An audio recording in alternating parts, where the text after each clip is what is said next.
ఫిలిప్పి 2వ ప్రకారము తండ్రితో సమానుడు దాని గురించి వివరించండి.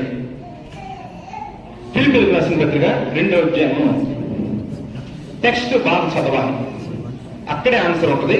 మనం చదివే దాంట్లో అర్థం చేసుకునేదాంట్లో 2వ అధ్యాయం. ఇక్కడ క్రీస్తుకు కలిగిన ఈ మనస్సు మీరును కలిగి ఉండి కండిషనల్. ఇక్కడ చెప్తుంది ఎవరిని, ఏం కాంటెక్స్ట్ అంటే మీరందరూ యేసుక్రీస్తు లాంటి మనసు లేని వాళ్ళయా? ఫిలిప్పీలట యేసుక్రీస్తుకి ఎలాంటి మనసు ఉందో అలాంటి మనసు వాళ్ళకి లేదట. ఆయన దేవుని స్వరూపము కలిగిన వాడేంటి? దేవునికి ఏ స్వరూపం ఉందో అదే, దేవునికి ఏం స్వభావం ఉందో అదే. దేవుడు ఎక్కడున్నాడో అక్కడే ఉన్నాడు. మనందరూ ఇప్పుడు ఏ అంతస్తులో ఉన్నాం?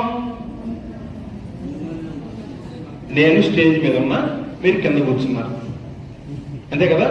ఇక్కడ అంతస్తులు ఎవరిది ఎక్కువ? ఎందుకని? నేను కిందకి దిగితే ఎక్కడే ఇంత డిఫరెన్స్ మీకు కనబడుతుంటే, అంటే ఇప్పుడు బయట నుండి చూశారనుకో మనమందరం ఏ స్థాయిలో ఉన్నాం? అదే సంగతి. యేసుక్రీస్తు ఉన్న స్థితి, దేవుడు ఎక్కడున్నాడో అదే స్థితిలో ఉండి శరీరాన్ని ధరించి భూమి మీదకి వచ్చాడు. అర్థమైందా? దేవుడు ఏ కింద చూద్దాం చూడండి. దేవునితో సమానముగా ఉండుట, దేవునితో సమానముగా ఉండుట అనేదాన్ని నీకు అర్థం అవ్వాలంటే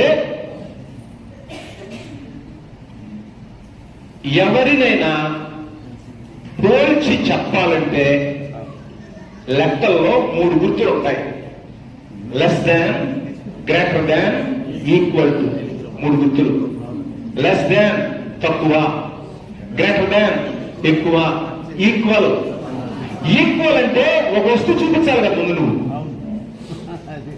నువ్వు ఒక వస్తువు చూపిస్తే దాంతో ఈక్వలా, దానికంటే లెస్సా, దానికంటే గ్రేటరా చెప్పచ్చు.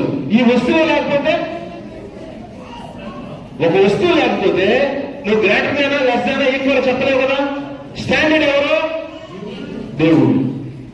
కాబట్టి దేవుణ్ణి పెట్టి యేసుక్రీస్తు అదే అంతస్తులో ఉన్నాడని చెప్తున్నాడు. రివర్స్ లో చూస్తే ఎప్పుడు కూడా గ్రంథంలో క్రీస్తు దేవునితో సమానుడు అనే స్టేట్మెంట్ నీకు కనపడదు. నేను చెప్పేది మీకు అర్థమైందో లేదో మళ్ళీ చెప్తా. క్రీస్తు దేవునితో సమానుడు అని బైబిల్ చెప్తా ఉంటుంది. దేవుడు క్రీస్తు సమానుడు. ఎందుకని? ఈయన స్టాండర్డ్ కాబట్టి అంతస్తు సమానమైంది. అంతస్తు సమానం. ఆయన ఎక్కడుంటాడో ఈయన అక్కడే ఉంటాడు. అయితే కొన్ని డిఫరెన్సెస్ ఉన్నాయి. అంతస్తు ఒకటే గాని నియమించేవాడు దేవుడు. భూమి మీదకి ఎప్పుడు రావా, కాల సమయాలు దేవుడి స్వాధీనంలో ఉంటాయి. యేసుక్రీస్తుకి అధికారం ఇచ్చాడు. యేసుక్రీస్తు వచ్చి భూమి మీదకి వచ్చి అన్నాడు, నా తండ్రి నాకంటే గొప్పవాడు అంటే ఏమని అర్థం?